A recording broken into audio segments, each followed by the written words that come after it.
네, 편안한 일요일 아침 보내고 계십니까? 시사포커스 박기용입니다. 후쿠시마 원전 사고에 이어서 경주 지진에 이르기까지 원자력 발전에 대한 국민들의 관심이 점점 높아져 가고 있습니다. 1978년 첫 원전 상업운전 이후에 사용 후 핵연료 안전하게 보관할 시설이 우리나라에 없다는 사실 알고 계셨습니까? 핀란드 같은 경우에는 40년 가까이 기본 계획을 세우고 주민들을 설득한 결과 고준위 방패장이 운영이 된다는 이런 상황까지 와 있습니다. 한국 사회의 뇌관이 되고 있습니다. 사용 후 핵연료 둘 곳이 없다는 주제를 가지고 오늘 아침 얘기 나눠보겠습니다. 전문가 두 분 스튜디오 함께해 주셨는데요. 먼저 동의대학교 디자인공학부의 김유창 교수께서 함께해 주셨습니다. 어서 오십시오. 반갑습니다. 반갑습니다. 네. 그리고 정수희 에너지 정의 행동 활동가께서 함께해 주셨습니다. 어서 오십시오. 반갑습니다. 반갑습니다. 네. 자, 먼저 사용 후 핵연료 과연 무엇이고요? 그 위험성에 대해서 얘기를 나눠볼까 합니다. 교수님 말씀해 주시죠.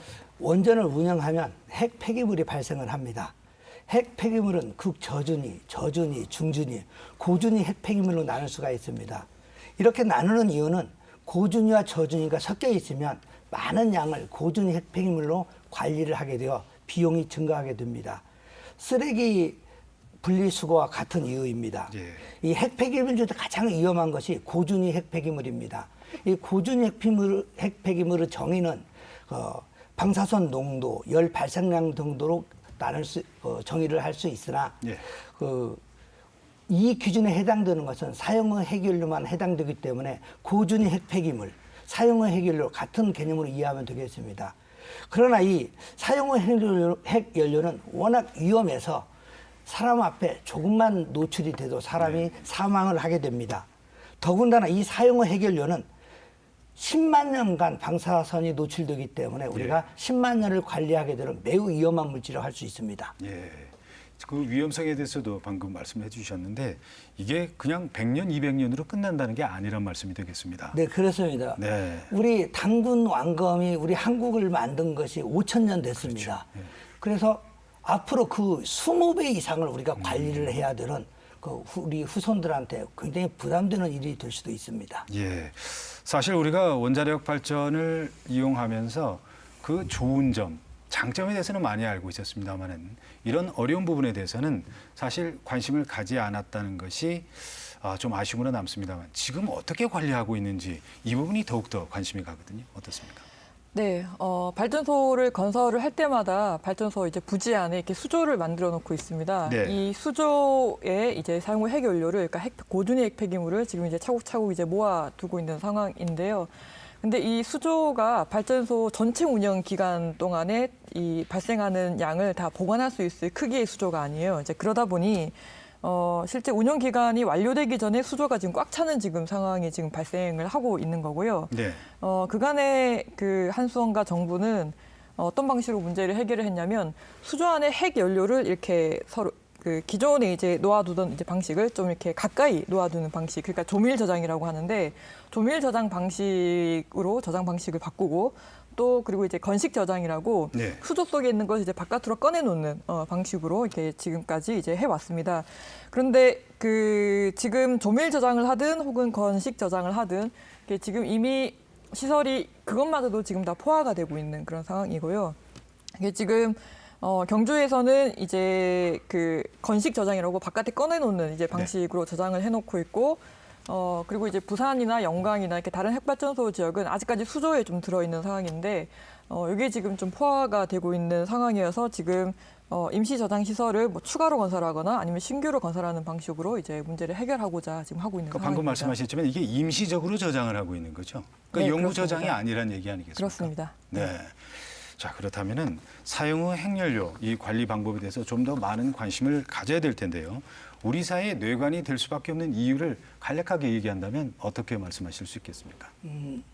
그 사용 핵연료는 오랫동안 우리가 보관을 해야 됩니다.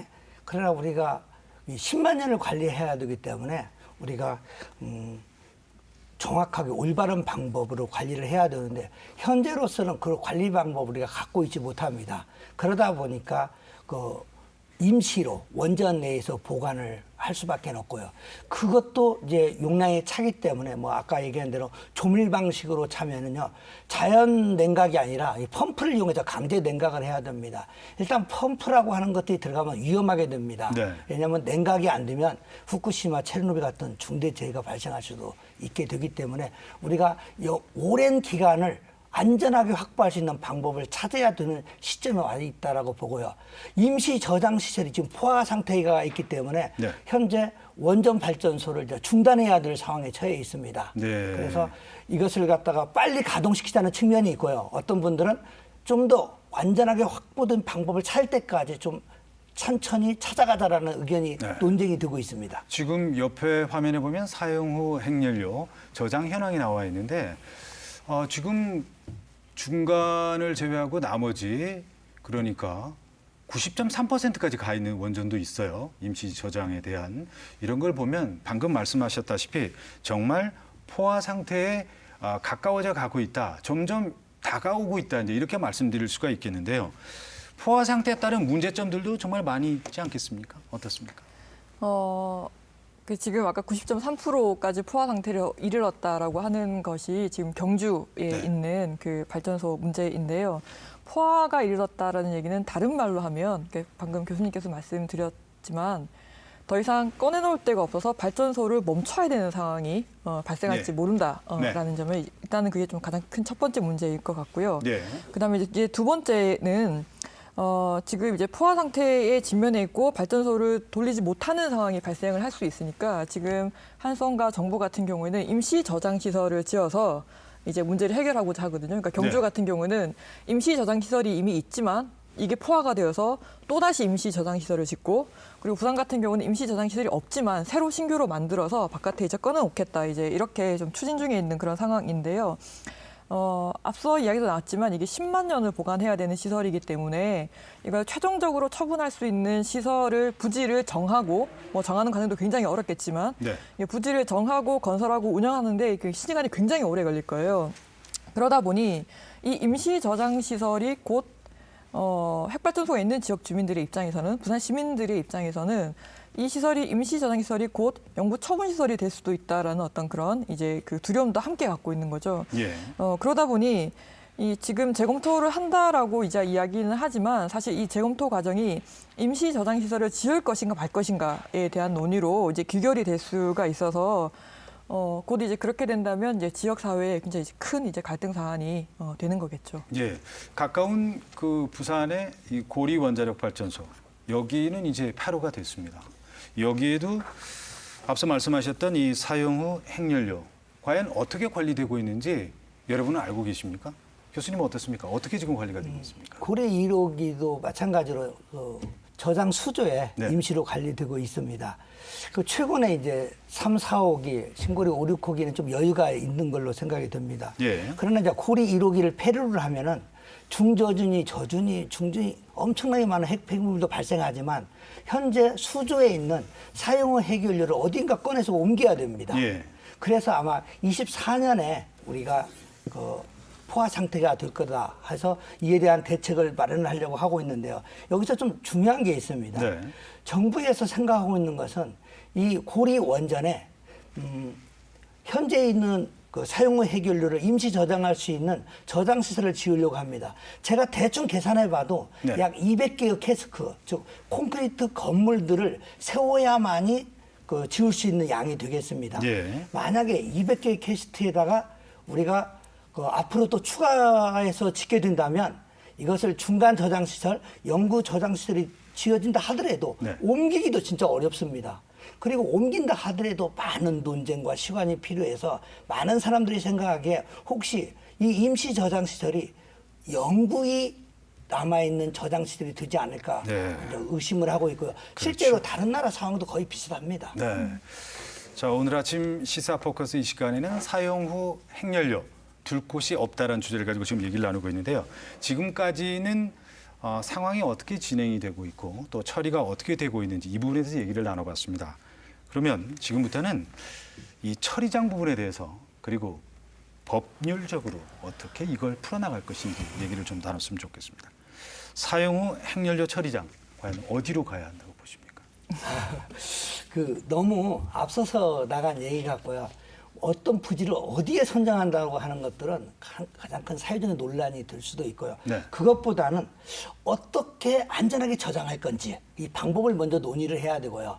그리고 그 부지를 어떻게 선정할 건지 절차를 먼저 결정을 해야 됩니다. 그래서 모든 주민과 국민들이 합의되는 방법을 찾아야 우리가 거기에 어떤 저장을 할 수가 있는 거지, 이러한 것들이 합의가 이루어지지 않고 어디에 결정된다면 우리의 역사를 보더라도 항상 문제가 발생하면 처음으로 되돌아가게 됩니다. 네. 우리가 처음에 구럽도 부안 유도에서 결정했지만 주민들은 반대로 무산이 됐고요. 네. 현재처럼 똑같이 다시 논의하는 상황이 되고 봅니다. 그렇기 때문에 이런 방법론, 절차 이런 것들이 투명하고 합의가 된 다음에 부지 선정을 이제 논하는 것이 옳다라고 봅니다. 그런데 김유찬 교수님께서 수십만 년이 흘러도 그대로 있을 수도 있다 이렇게 얘기를 하셨는데 과연 누가 자신의 앞마당이나 뒷마당에 이걸 두겠다는 곳이 쉽게 그렇게 나올까요? 이게 대화로 풀어질 수 있는 문제라고 보십니까? 어떻습니까? 두 분께 한번 질문을 드리고 싶은데.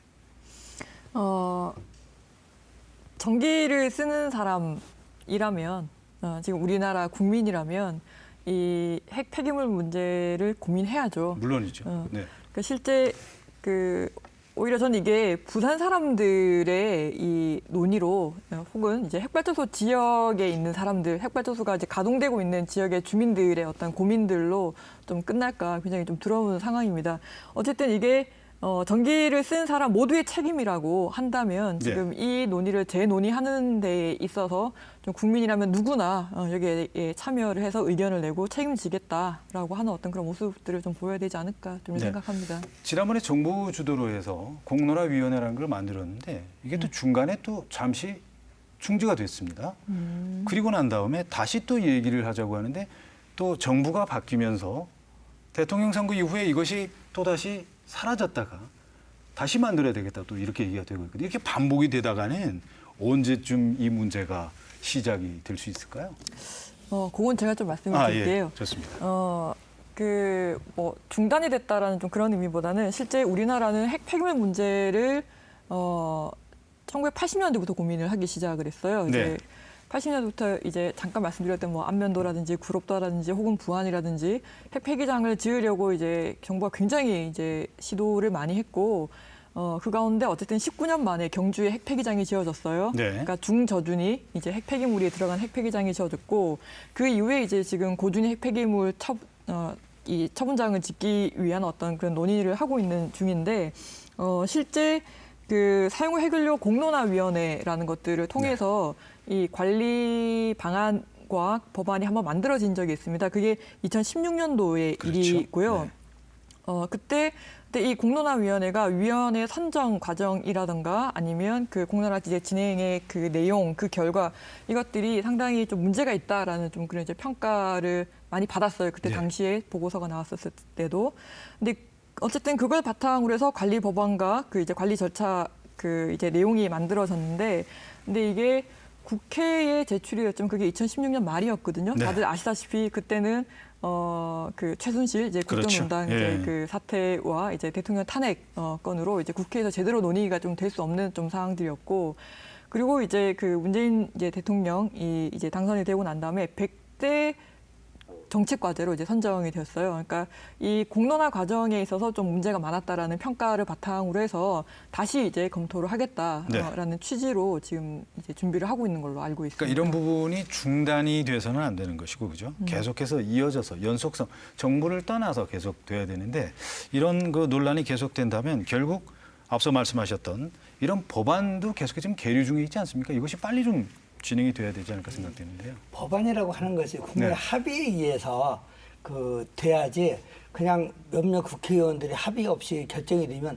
또 10년에 되돌아갑니다. 네. 처음부터 다시 시작을 해야 돼요. 네. 그래서 조금 급한 문제긴 합니다. 사용 해결료 문제가 원전이 멈출 수도 있는 문제이기 때문에. 그러나 우리가 급하지만은 좀 성급하지 않고 투명하고 올바른 방법으로 선택을 해야만이 우리가 천천히 앞으로 나아갈 수 있다고 생각이 듭니다. 그래서 현재 우리가 그 재검토위원회가 운영되지 못하는 이유들이 원전을 하는 사람이라든지 정부에서는 이렇게 위원회 구성도 중립적인 인사를 가지고 좀 빨리빨리 진행을 하고 싶어 하는 거고요. 예, 예. 그리고 또 의견 수렴도 기장군이나 울주군이나 원전 인근 주민들한테 좀 묻고 그냥 끝내려고 하는 경우가 있고요. 예. 그러나 또 많은 사람들이 이제 사고가 나면 영향을 받는 부산 시민의 의견도 좀 들어야 되지 않겠느냐. 예. 이러한 논쟁들이 계속 첨예하게 되기 때문에 우리가 지금 현재 출범을 못하고 있는데 제가 보기에는 10만 년을 관리해야 될 문제입니다. 5년 내에 결정할 수도 없습니다. 예. 그래서 우리가 좀 성급하지만 좀 천천히 냉정하게 주민들의 의견을 수렴하는 방법을 찾아야 될 거로 생각이 듭니다. 예. 앞서 시작할 때 그 유럽의 핀란드 얘기를 했었는데요. 40년 가까이 시간이 걸렸습니다. 그렇게 해서 이제 고준희 방패장이 운영될 예정이라고 이제 하는데요. 24년부터. 그렇다면 우리도 그 이상의 시간이 더 필요하다 이런 말씀이 되겠습니다. 부지가 선정이 네. 되면 곧바로 지을 수는 없고요. 네. 그 지질 조사를 해야 됩니다. 지하 동굴 연구센터를 만들어 가지고 거기에서 만약에 인공 방벽이 무너졌을 때 지하로 누출되는 시간이 얼마나 드는지 이런 것을 연구를 해야 됩니다. 예. 그래서 그것이 한 2, 30년이 걸립니다. 그렇기 때문에 결정이 된다 하더라도 그런 여러 가지 연구를 수행하고 해야 되기 때문에 뭐 30년, 40년은 어쩔 수 없이 소요될 거로 생각이 됩니다. 예. 자, 그렇다면은 원전의 그 수출 있지 않습니까? 수출에 대해서도 얘기를 좀 해봤으면 좋겠습니다. 경제적으로 과연 어느 정도 이득이 된다고 보십니까? 우리 기술이 예. 좀 우수해가지고 수출하면 경제적으로 도움이 된다라고 얘기를 많이 합니다. 예. 그러나 이 원전 수출은 기술력만 가지고 되는 건 아니에요. 주로 경제적인 지원, 그다음에 군사적 프로그램 지원들이 주로 필요로 하게 됩니다. 예. 그래서 군사적 프로그램이 많은 러시아에서 주로 수출을 하게 되는 것 같습니다. 우리 한국은 원천 기술도 좀 부족을 해서 예. 우리가 정말로 기술적으로 우수한지 좀 잘 모르겠습니다. 네. 왜냐하면 아랍에미리트에 짓는 그 바카라 원전을 보더라도요. 준공도 계속 지연되고 있고 그다음에 핵연료 공급도 우리가 할지 모르겠고 정비도 그 문제가 좀 되는 것 같고요. 네. 그다음에 얼마 전에 문제가 됐듯이 아랍에미리트하고 핵 그 군사 협정 문제가 좀 문제가 된 적이 있습니다. 네. 그래서 실제로 원전이라고 하는 것들은 규제가 심해서 점점점 건설 비용은 늘어가고 있고요. 회수하는 전기료는 재생에너지 가격이 떨어지기 때문에 회수가 좀 어렵습니다. 네. 그래서 실제로 한 예를 보면요. 우리가 미쓰비시 같은 데서는 터키의 4개의 원전을 50주에 짓기로 했는데 실제로 경제성이 없어 포기를 했고요. 네. 히다치 같은 경우는 영국의 2기에 30조를 지으려고 했는데 3조 원 손실로 포기를 했습니다. 그리고 도시바는 원전 산업을 위해서 우리의 모델인 웨스팅하우스를 인수를 해서요. 결론적으로 7조 원을 손실 보고 파산을 했습니다. 예. 그리고 프랑스 아레바 같은 경우는요. 6조 원의 손실을 내고 매각을 했어요. 그리고 클린턴 대통령이 미국에서 원전을 안 짓는 이유가 안전보다도 경제성이 없어서 그렇다라는 얘기를 합니다. 네. 그래서 현재 원전은 실제로 정부 지원 없이는 실제로 건설 운영할 수 없는 선진국에서는 그렇게 돈이 안 드는 사양 산업이라고 판단이 됩니다. 예. 근데 우리는 원전을 수출하면 엄청난 돈을 벌 것 같아요. 대부분의 국민들이 그렇게 생각하고 그런 있죠. 예. 그 모습을 보여주려고 너무 노력을 하는 것 같습니다. 이런 것들을 우리가 실제로 원전을 해서 돈을 많이 벌었다라는 회사보다는 예. 원전에서 거의 파산했다는 뉴스가 훨씬 많습니다. 그래서 이러한 부분들은 우리가 냉정하게 예. 한번 쳐다볼 필요가 있다고 생각이 듭니다. 예. 자, 그렇다면은 앞으로 미래를 위해서 바람직한 에너지 정책은 과연 어떻게 세우는 게 좋을까요, 정 선생님? 지금 정부에서 향후 60년간 우리나라가 이제 완전한 탈핵 국가가 될 것이다라는 좀 선언을 했습니다. 네. 지난 2월 1일에 부산에 있는 신고리 4호기가 이제 운영 허가가 났거든요. 예. 그 신고리 4호기 운영가 수명이 완료되는 시점이 60년 뒤예요. 그러니까 지금 건설되고 있는 핵발전소를 다 짓고 그리고 그 수명이 닿을 때까지 기다려야지 이제 60년이 이렇게 된다는 뜻인데 사실 환경단체 입장에서는 너무 느슨한 계획입니다. 최소 그리고 또 10만 년을 보관을 해야 되는 핵 폐기물을 60년간 또 계속 만들어낸다라는 것도 사실은 그것만 보더라도 사실 좀 이제 60년 계획은 저희가 좀 탈핵이라고 좀 보기 좀 힘들다라고 이렇게 좀 평가를 하고 있고요. 네. 후쿠시마 사고가 발생한 지 올해 8년이거든요. 그렇죠. 근데 정부는 일본 정부 같은 경우에 그러니까 귀가 곤란 지역을 이제 해제를 하면서 이제 문제가 해결되고 있다는 듯이 이제 주민들이 이제 이제 귀향하라고 이렇게 좀 얘기를 하고 있는데 실제 주민들의 귀향률은 뭐 10%에서 많으면 한 20%밖에 되지 않는다고 해요. 예. 그러니까 실제 그 20%도 그 80세 이상의 고령의 노인들 이 이제 죽음을 고향에서 맞고 싶다. 그러면서 이제 5, 60대의 이제 자녀분들이 이제 그 부모님을 노부모님 모시고 이제 고향에 돌아가는 이제 그런 경우들이다라고 이야기를 하던데요. 네. 향후 60년간 어떤 일이 벌어질지 몰라요. 그래서 좀 하루라도 빨리 좀 핵에서 좀 그러니까 핵에 의존하는 좀 이 방식을 벗어나는 걸 좀 서둘러야 하지 않을까? 그게 이제 향후 바람직한 에너지 정책이 아닐까 이렇게 예. 생각을 합니다. 김유찬 교수님께서는 어떻게 보십니까? 에너지 정책. 탈원전이라고 하면은 대부분 나라들이 그 용어를 쓸 때는 10년 이내에 원전을 멈추면 탈원전이라고 씁니다. 예. 그래서 우리처럼 70년에 걸쳐서 원전을 갖다 감소하는 것은 아주 느린 에너지 감소, 원전 감소 정책이라고 이해를 하면 될 걸로 생각이 듭니다. 탈원전하면서 원전을 5개 현재 짓고 있어요, 우리가. 예, 예, 예. 그런 나라는 별로 없습니다. 네. 그리고 에너지라고 하는 것이 하나를 가지고 국가를 운영할 수는 없어요. 원전을 이제 찬성하는 분들도 에너지를 믹스해야 된다는 얘기를 많이 합니다. 올바른 의견입니다. 우리도 선진국처럼 원전, 석탄을 좀 감수하고 재생에너지 이런 것들 늘리는 정책은 올바른 방향으로 생각이 되고요.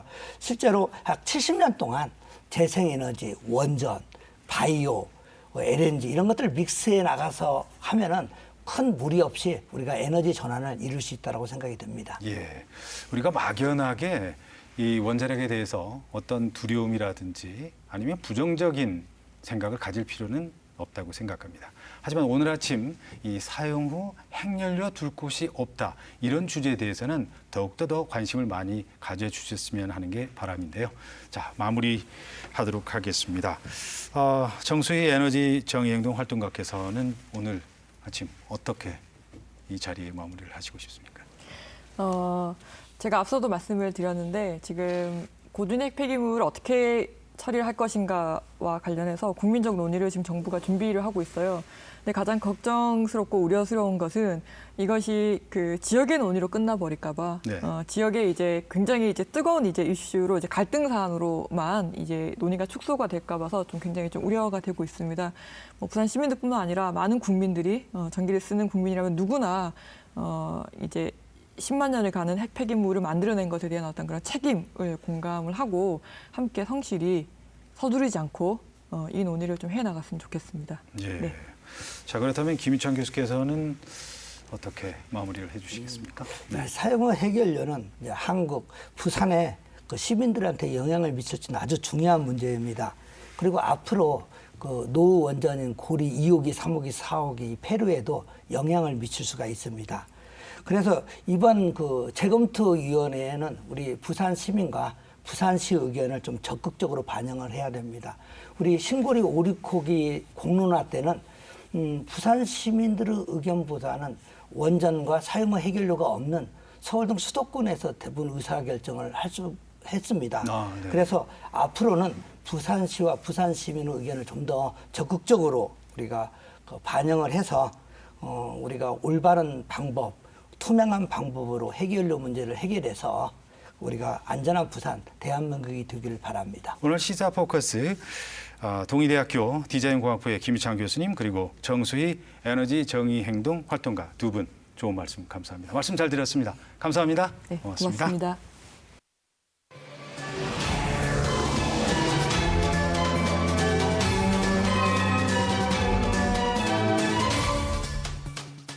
네, 어제부터 2019 프로야구가 시작이 됐습니다. 겨울 동안 여러분 오래 기다리셨죠? 과연 롯데자이언츠가 올해는 가을 야구를 할 수 있을까? 많은 분들께서 관심을 가지고 있습니다. 오늘 아침 이 얘기 나눠보겠습니다. 스튜디오에 두 분 모셨는데요. 먼저 동의대학교 레저 스포츠 태권도학부 이한우 교수 함께해 주셨습니다. 어서 오십시오. 반갑습니다. 네, 반갑습니다. 네. 그리고 MBC 스포츠 플러스 한만정 해설위원 역시 스튜디오에 함께해 주셨어요. 네. 안녕하십니까? 예, 반갑습니다. 네. 자, 그럼 먼저 양성문 감독과 이 선수들의 이야기를 먼저 한번 들어보고 얘기를 나눠보죠. 함께 보시겠습니다. 지난해 너무 쉽게 무너지는 롯데의 어떤 모습, 뭐 그것을 탈피하기 위해서는 좀 더 강력한 수비가 필요하다, 좀 튼실한 수비가 필요하다 이런 생각에서 좀 강한 수비력을 만들기 위해서 노력을 했고요. 뭐 그런 부분이 뭐 훈련을 통해서 잘 이루어졌다고 보여집니다. 또 그러다 보니까 투수들도 기량이 좀 향상된 것을 분명히 느낄 수가 있었고요. 네. 선발 투수라는 자리를 받았고 그 부분을 일단 시즌 끝까지 지키고 좋은 성적을 내는 게 저희 일단 목표고요. 작년보다 더 많은 이닝과 더 많은 승수를 기록하는 게 올해 목표입니다. 이렇게 1번부터 9번까지 또 짜임새 있게 하면 분명히 좋은 성적이 있을 거라 생각하고, 개인적으로는 투수력보다는 타선이 더 걱정이기 때문에 뭐 그런 좀 또 제가 더 열심히 뛰어서 타선이 이렇게 뭐 좋아졌다는 이야기 들을 수 있도록 준비 잘 하겠습니다. 뭐 이번에 롯데가 우승해가지고 다 같이 한번 우승해갖고 차질 야구장을 불타르고 싶습니다. 네. 잘 들으셨죠? 예. 양성문 감독과 선수들 그리고 팬들의 얘기까지 함께 들어봤는데요. 과연 올해 가을 야구 할 수 있을까요? 이 교수님 어떻게 보십니까? 충분히 가능하다고 보고요. 가능하다고 보십니까? 네, 예. 그렇습니다. 뭐 팬심을 조금 포함시키면은 3강 안에까지도 욕심을 내볼 만한 후하게 전력이라고 점수를 주시네요. 네, 분석합니다. 아, 그렇습니까? 그렇다면 한만정 위원께서는 어떻게 보십니까? 저는 그 몇 해 동안 얘기해갖고 다 틀려갖고요. 굉장히 좀 예. 심사숙고를 하는데 충분히 저는 가능성이 있다고 보고, 네. 제일 중요한 것은 그 집안, 이 가장 중에서 제일 큰 어르신이 일단 뭐 감독이 바뀌었기 때문에, 그렇죠. 양상문 감독 입장은 뭐 안 해본 거 없지 않습니까? 네. 쓴맛 단맛 모든 걸 다 경험을 했기 때문에 선수들을 하나로 모이게 하는 그런 시너지 효과를 낼 수 있다, 이렇게 볼 수가 있습니다. 네. 최근 몇 년 동안은 그 초보 감독 뭐 이런 단어들이 많이 오고 가곤 했었는데, 그만큼 경력이 많은 감독이, 그리고 롯데 자이언츠를 감독을 한번 했던 사람이니까, 그죠? 예, 그런 부분에 대해서는 많은 점수를 후하게 받고 있는 것 같습니다. 좀 더 자세하게 내부로 좀 들어가 보죠. 네. 예, 투수력과 타력. 역시 투수에 대해서 많은 분들이 물음표를 붙이는 분들도 있어요. 교수님은 어떻게 보십니까? 작년에 비해서 투수력의 한 60%가 교체가 되었습니다. 네. 작년과 동일한 투수는 레일리와 김원중 선수밖에 없는데요. 일단 선발 투수부터 좀 살펴보면, 레일리는 일단 한국에 온 지 5년 차가 되는 선수라 비교적 안정적인 수행력을 갖고 있습니다. 네. 편차가 적을 것으로 예상이 되고, 작년에 11승을 했는데 올해도 그 정도 수준에서 본인의 역할을 충실히 해낼 것으로 믿습니다. 문제는 이제 톰슨이라는 새 외국인 용병인데, 이 외국인 용병에 대한 얘기는 추후에 이제 따로 뒤에 논의의 장이 열리면 따로 보다 상세하게 말씀드리고요.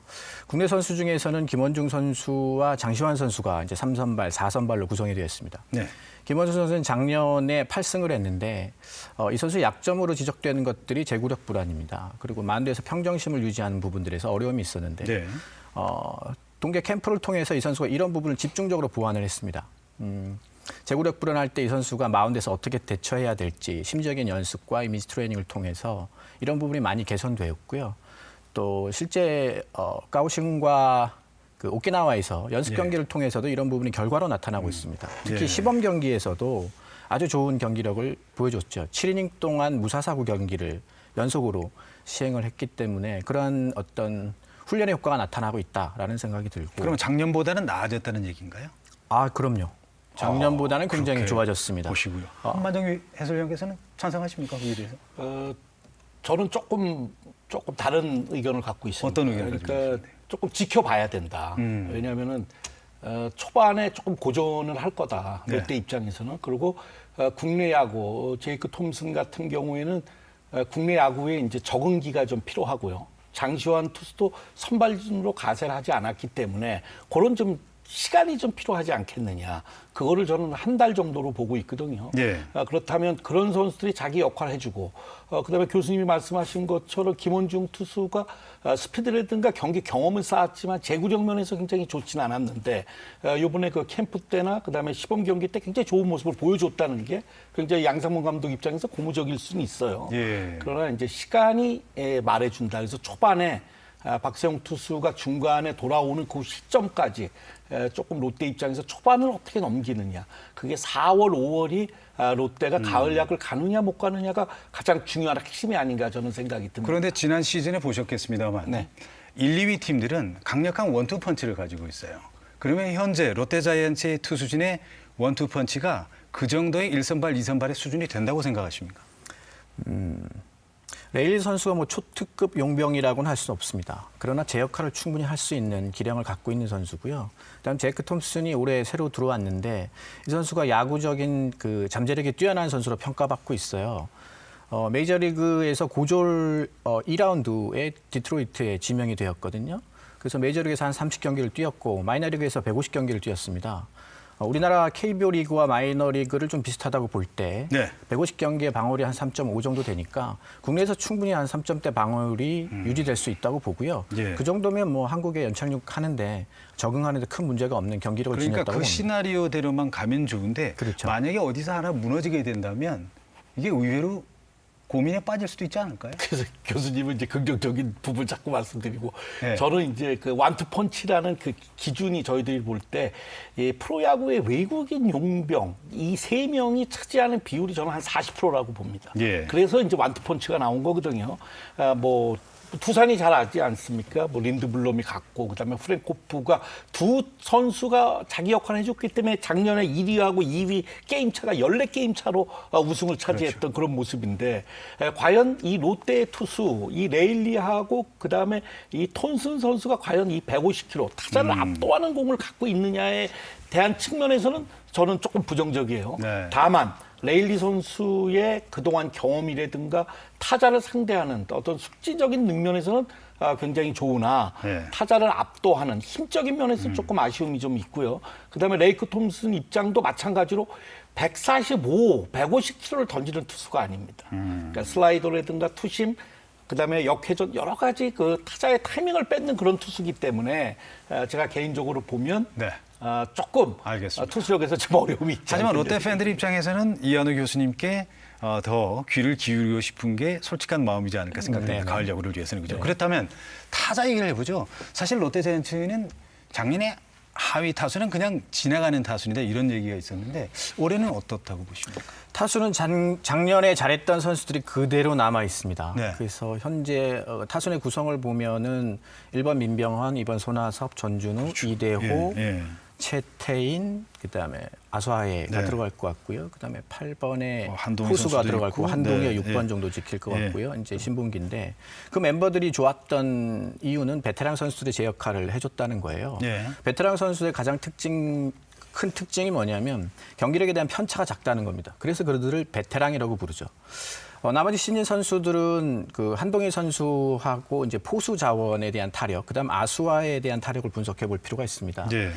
그런데 아수아에는 약간 이용규 같은 냄새가 나요. 그러니까 성구안이 굉장히 좋고 타격에 대한 정확성이 좀 뛰어나고 이용규 선수보다는 조금 파워 측면에서 좀 좋은 측면이 보입니다. 그리고 이제 한동희 선수와 나종독 선수는 안중열 선수인데 네. 이 신인 선수들은 경기력 편차가 조금 있죠. 근데 네. 작년보다 내부적으로 판단했을 때는 타력 면에서 굉장히 상승한 부분들을 보여주고요. 특히 한동희 선수는 작년 퓨처스리그에서 4할 3푼을 쳤던 선수입니다. 그렇죠. 그리고 퓨처스에서는 홈런이 15개였고요. 뭐 15당 보통 홈런 하나 치는 선수니까 굉장히 타격적인 잠재력이 뛰어난데 작년에 좀 어려워했습니다. 그래서 네. 제가 만나서 이 선수와 많은 얘기를 했습니다. 작년에. 근데 이 선수는 수행 압박에 좀 걸려 있었어요. 예. 그래서 좀 문제가 있었는데 그런 부분들이 올해 많이 개선이 되어 있고요. 이제는 자신의 능력에 대한 믿음이 좀 강해졌습니다. 그리고 그래서 타격에 대한 정확도에 대한 자신감, 파워에 대한 능력들을 본인 스스로 믿고 있기 때문에 예. 이런 것들이 긍정적인 영향을 알겠습니다. 충분히 펼친다고 롯데 봅니다. 타격에 대해서는 어떻게 생각하십니까? 그러니까 뭐 교수님이 아주 정확한 지적을 해주셨어요. 그러니까 심리적인 그 영향. 롯데의 단점이 지금 포수, 그다음에 삼루수, 네. 그다음에 토종 선발, 그다음에 타자 입장에서도 그 외국인 아수아예 선수가 과연 어떤 역할을 보이냐. 이 메이저리그에서 한 2할 4푼 정도를 쳤고 그다음에 시범 경기에서 1할 때를 지금 네. 쳤어요. 그래서 과연 이 선수가 장타력 부분에서 본즈 이상의 그런 모습을 보일 수 있느냐가 이제 저희들은 이제 항상 지켜보고 있는 입장인데 교수님 말씀하신 것처럼 틀림없이 작년보다는 한동희, 안중열, 뭐 나종덕 이런 선수들이 틀림없이 플러스 요인은 있습니다. 네. 그러니까 4강을 가기 위해서는 기존의 최고의 라인업인 이 3, 4, 5와 1, 2번의 테이블 세터와 중심 타자는 10개 구단 가운데 가장 강력하거든요. 이 선수들이 자기 역할을 해주고 그다음에 플러스 요인의 안중열, 그다음에 아수아야, 그다음에 한동희 이 선수가 만약에 플러스 역할을 해준다면 교수님 말씀한 대로 3위 역할을 가능하죠. 예. 근데 이제 다만 문제는 이 백업 요원, 이 D를 받쳐줄 선수들이 과연 누가 있느냐. 부상 없이 간다는 전제하에 지금 우리가 말씀드리는 거고 네. 그런 측면에서 양상문 감독의 지혜가 필요하지 않겠느냐 생각이 듭니다. 더군다나 여기서 하나 간과할 수 없는 게 작년에 좋은 활약을 펼쳤던 노경은 투수가 빠졌다는 부분이거든요. 이분을 과연 다른 투수들이 커버해 줄 수 있을까요? 노경은 선수를 대체하는 선수는 장시환 선수입니다. 네. 장시환 선수를 제가 캠프 때 가서 만나보고 굉장히 놀랐어요. 작년에 이 선수는 자기 공에 대한 믿음, 확신이 좀 부족했었습니다. 그렇죠. 그것이 이제 제구력 불안과 이어졌는데 장시환 선수에게는 굉장히 긍정적인 현상들이 지속적으로 계속 발생하고 있습니다. 네. 캠프를 떠나기 전 마무리 훈련에서 김대호 선수하고 몸을 만들었는데 그 과정에서 이 선수가 목표로 세웠던 99% 이상을 달성했어요. 그러니까 캠프에 참여했을 때 가장 좋은 컨디션을 보인 선수가 장시환 선수입니다. 이것을 양상문 감독 등이 정확하게 캐치를 했고 네. 이 선수에게 시즌 초반에 4선발이라는 막중한 임무를 주는 확신을 줬어요. 마인드셋. 그러니까 이 선수가 자기 능력에 대한 믿음을 갖기 시작한 거예요. 그러면서 제구력이 굉장히 개선되었다는 보고가 계속 올라옵니다. 네. 그래서 제가 볼 때는 장시환 선수가 나가 있는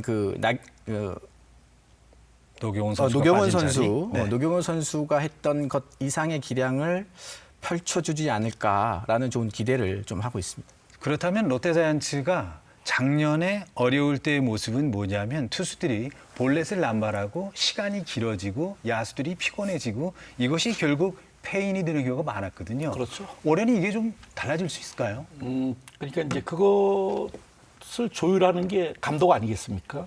그러니까 적절할 때 타임을 부르고 피곤할 때 선수들을 빨리 교체하는 그런 용병술이 필요한데 양상문 감독은 뭐 저 야구 선배입니다 사실. 네. 근데 양상문 감독의 스타일은 굉장히 합리적입니다. 그리고 선수들과 소통이 잘 되고요. 그리고 전에 뭐 강민호, 이대호 이런 선수를 발굴했을 때도 다 주변에 반대가 많았습니다. 사실은 그거를 떨치면서 선수들을 캐치하는 그런 능력이 뛰어나고 그다음에 전체적인 구단의 전체 뒤를 볼 수 있는 시야까지 넓혀졌다는 거죠. 그 이유는 바로 단장, LG 트윈스의 단장까지 역임을 했기 때문에 전체적인 시너지를 봐서는 그러한 것을 좀 올해는 예. 시간을 끌거나 아니면 선수들의 어떤 잘못 장단점을 빨리빨리 파악해서 예. 치고 나가는 그런 장점이 되지 않을까 생각이 듭니다. 네, 이게 144경기잖아요. 예. 어제 이제 한 경기 치렀습니다. 그렇죠. 앞으로 어떤 변수가 있을 수도 있어요. 항상 탄탄대로만 있는 게 아닌데 교수님 보시기에 변수는 어떤 게 있을까요? 장기 레이스에서 가장 큰 변수는 저는 팀 응징력이라고 봐요. 예. 선수들이 경기를 하면서 장시간 동안 거의 1년 내는데 심리적 가치를 공유하는 것이 굉장히 중요합니다. 우리 팀이 어떤 팀이냐는 공통된 생각을 갖고 있어야 됩니다. 앵커께서 제가 잠깐 질문을 드리면 저한테요? 네. 네. 예. 롯데자이언츠에서 가장 강한 선수가 누구라고 생각하십니까? 저는 개인적으로 손아섭 선수 손아섭 선수. 좋아하죠. 네. 예. 초구만 건드리지 않아요. 네네, 뭐 그렇게 주자 만루 상황에서 상대 투수가 흔들리고 있는데 초구로 제 생각은 예. 좀 다릅니다. 아, 그래요? 네, 네. 가장 강력한 선수는 팀이죠. 누군가요? 팀. 전체 네. 한 선수가 아니라 팀입니다. 네. 예. 그래서 이 팀 응집력이라는 것은 경기 승패에 굉장히 많은 영향을 미치는 것으로 이제 연구가 되고 있습니다. 대략 어느 정도냐면 대략 30% 팀 전체 승수에 작게는 15%까지 봅니다. 이게 80승으로 가속하면 12승에서 24승이에요. 그래서 이 팀 응집력이라는 것은 연승을 갈 때 굉장히 또 크게 작용하는 것으로 나타나고 네. 작년에 롯데자이언츠의 문제는 연패였거든요. 그렇죠. 이것을 보다 더 쉽게 탈피할 수 있게 하는데 팀이 굉장히 크게 작용할 겁니다. 초반에 그 연패를 안고 시작했어요. 네. 마이너스 그러니까요. 9에서 시작했거든요. 그러니까요. 그러니까 초반에 한 10경기 이상 좋은 승률을 이어간다면 그러한 것들이 이제 좋은 긍정적 작용으로 해서 시즌 내내 알겠습니다. 뭐 좋은 성적이 이루어지지 않을까 생각합니다. 응집력을 얘기해 주셨어요. 네. 교수님은. 그렇다면 한 의원님은 저는 네. 그 부상을 부상. 예, 제일 그죠. 중요한 게 장기 네. 레이스 중에 이 부상만한 적은 상대 팀이 무서운 게 아니라 저는 네. 부상이 무섭습니다. 네. 뭐 박세웅 선수도 잘 던지다가 이탈이 됐죠. 그다음에 손승락 선수도 피로 누적의 부상이 좀 있었죠. 그다음에 민병헌 선수의 또 허리 부상 이런 부상만 만약에 따르지 않고 이 고비를 잘 넘겨준다면 롯데 입장은 시너지, 응집력 이런 게 굉장히 큽니다, 사실. 그리고 팬들의 어떤 이 함성 이거를 갖고 있기 때문에 얼마든지 좋은 성적을 기대할 수가 있고요. 이 부상을 어떻게 방지하느냐 이것은 사실 코칭 스텝, 감독의 역할도 굉장히 중요합니다. 예. 어떤 선수를 어떻게 적절하게 그리고 선수들의 그 교체를 어떻게 하느냐에 알겠습니다. 큰 힘이기 때문에 네. 하여간 부상이 제일 힘들다 이렇게 봐요. 이번 질문은 선수들에게서는 좀 가슴이 아픈 질문이에요. 많은 롯데자이언츠 야구 팬들은 롯데 선수들이 헝그리 정신이 없다. 이런 얘기를 많이 하고 있습니다. 최대 연봉 구단이에요. 그죠? 그렇죠. 교수님 인정하십니까? 인정하지 않습니다. 인정하지 않으시다고. 예. 롯데 선수들은 내부적으로 들여다보면 처절한 노력들을 하고 있어요. 근데 밖에서 선수들의 연봉이 얼마 되느냐는 총합 이걸 가지고 최고 연봉 구단이라고 얘기를 하는데 네. 몇몇 선수들만 그렇습니다. 나머지 선수들은 배고파요. 아직도 그들이 능력을 폭발시키기 위해서 정말 처절한 노력들을 하고 있습니다. 그런 것들이 이제 올 시즌을 통해서 이제 구장에서 서서히 드러나면 네. 그런 것들이 경기 결과 혹은 승리와 좋게 매칭이 될 것으로 생각됩니다. 그러니까 오히려 그런 선수들과의 경쟁심을 유발해서 그렇죠. 시너지 효과를 일으킨다면 네, 양상무 감독이 그런 부분들에 대해서 굉장히 잘 그렇죠. 조율을 하고 있습니다. 한만정 해설위원께서는 어떻게 보십니까? 직접 구장에서 선수들을 많이 만나지 않습니까? 그렇죠. 네. 그러니까, 선수들이 그 심리적으로 그 부산 팬, 이 롯데 팬들이 얼마나 자기를 응원하는지 이걸 잠에서 깜짝깜짝 놀랍니다. 본인 네. 스스로도. 네. 그러니까 이 자책을 하는 거죠. 내가 오늘 4타수 무한타 에라를 해서 시합을 졌다. 그래서 교수님이 나온 겁니다. 심리적으로 이걸 풀어줘야 되거든요. 근데 기존에 여태껏 그런 심리적인 이 대화 상대가 없었습니다. 네네. 그러니까 구단에 이제는 이런 심리적인 대화를 해주고 그런 걸 풀어주는 그런 그 코칭이 필요하다. 그러니까 그런 것만 만약에 풀어준다면 롯데 선수들 뭐 연봉이 많고 아까 말씀하신 것처럼 이게 격차가 너무 심하기 때문에 네. 밑에 선수들은 정말 치열할 정도가 아니고 이 밑에 선수들하고 손을 악수를 하면 이 손이 곰발바닥입니다. 네. 사람 손이 아닙니다. 노력을 하고 있다는 점 이걸 좀 알아주시기 바랍니다. 자, 2019 시즌 또 많은 기록들이 기다리고 있습니다. 또 선수들 어떤 내용들이 있을까요? 저는 기록보다 시스템에 좀 관심이 가는 게 있습니다. 5선발이 확실하게 없죠, 현재. 네. 그래서 양상문 감독님 궁여지책 혹은 팀 내 자원을 통해서 최강의 시스템을 구축을 하려고 노력을 했는데 그렇게 해서 나온 것이 약간 변형된 오프너 시스템입니다. 그렇죠. 네. 그래서 윤성빈, 그다음에 송승준, 네. 그다음에 김건국, 박시영 이 선수로 오프너 시스템을 구성을 했는데 여기에 굉장히 심리적 전략들을 잘 사용한 흔적들이 나타나요.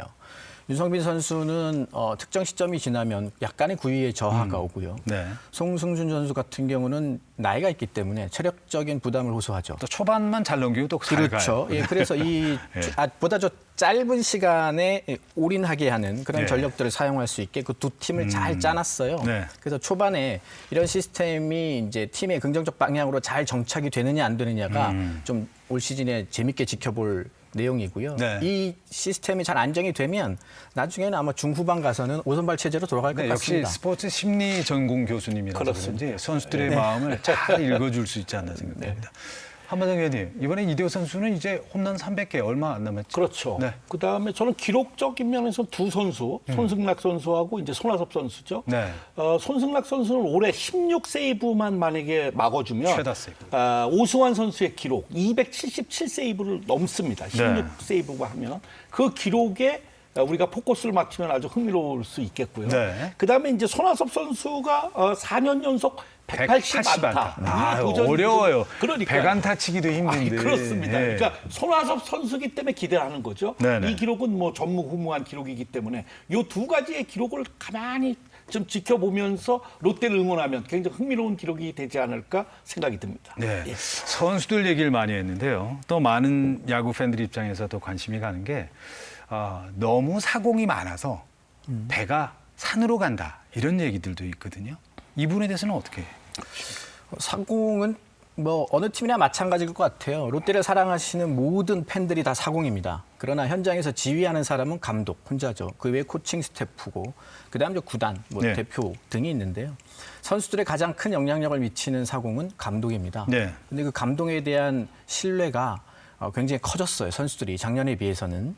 그리고 이 양상문 감독님이 현장에서 잔뼈가 굵은 또 베테랑이시기 때문에 투수 조련이라든가 신인들을 만들어내는 능력들이 굉장히 탁월하고요.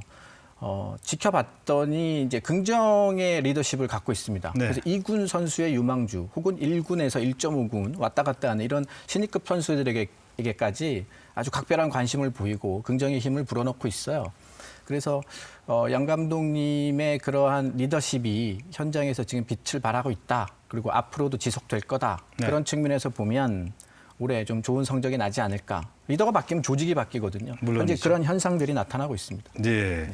타 팀에 스카웃되는 선수들 보면 다 잘 뽑는 것 같아요. 그렇죠. 네. 예. 그런데 우리는 왜 이렇게 안 되지? 이렇게 얘기하시는 분들이 많이 계시는데요. 그럴 수 네. 있어요. 예. 직접 현장에서 보시기에는 어떻습니까? 네. 좀 아쉬운 점이 물론 있겠지만요. 네. 이런 부분입니다. 롯데가 이게 성적이 잘 나면 다 묻혀집니다. 당연하죠. 잘못한 게. 네. 이게 성적이 안 나고 이게 가을 야구가 안 되면 예. 집안의 문제가 다 돌출이 됩니다. 네. 그래서 지금 교수님 좋은 말씀하셨는데 양상문 감독은 야구인들 중에 야구의 기록이라든가 그다음에 야구에 대한 어떤 룰 이런 걸 제일 많이 하는 그 감독 중에 하나입니다. 지략까지. 예, 그리고 바둑이 거의 그 단급입니다. 네. 그러니까 뭘 의미하냐면 그리고 선수들 뒤에 그 관리하는 것이 예를 들어 생일자, 그다음에 결혼기념일 숨어서 합니다. 그걸 내놓고 하진 않아요. 그래서 선수들하고 소통, 그리고 이대호 선수, 고참 선수들의 어떤 마음, 그다음에 신인 선수를 가감히 등용하면서 또 고참 선수하고 경쟁을 또 시키고. 경쟁을 하면서 그렇죠. 또 사실 또 삐지기도 해요. 고참 선수들이 그런 걸 적절하게 이용하면서 같이 어우를 수 있는 큰형 리더십이 이제는 의지할 수 있는 선수들이 왔다는 거죠. 예. 그래서 이번 그 롯데 야구는 가을 야구를 충분히 간다. 이렇게 굉장히 보고 있는 긍정적으로 얘기하고 계시는데 그렇습니다. 작년에 말입니다. 딱 한 경기 차로 네. 한 경기 차로 고배를 마셨습니다. 그렇죠. 한 2경기만 잡았더라도 근데 충분히 잡을 수 있는 경기가 있었어요. 초반에 빨리 투수를 바꾸지 않아서 뭐 이런 부분이라든지. 이제 결과론입니다. 아니, 물론이죠. 사실. 예. 그게 하지만 지금 예. 가을 야구에 대한 욕심은 점점 커져가고 있습니다. 기본적인 문제는 네. 수비에 대한 확실한 보강 같아요. 작년에 문제가 있었던 부분들이 이제 에러가 굉장히 많은 경기를 그렇죠. 했었죠. 네. 전체 10개 팀 중에서 에러 수가 가장 많았습니다. 100개 네. 이상이었고요. 그중에서 세칸을 맡았던 번지 선수가 한 해에 22개를 했습니다.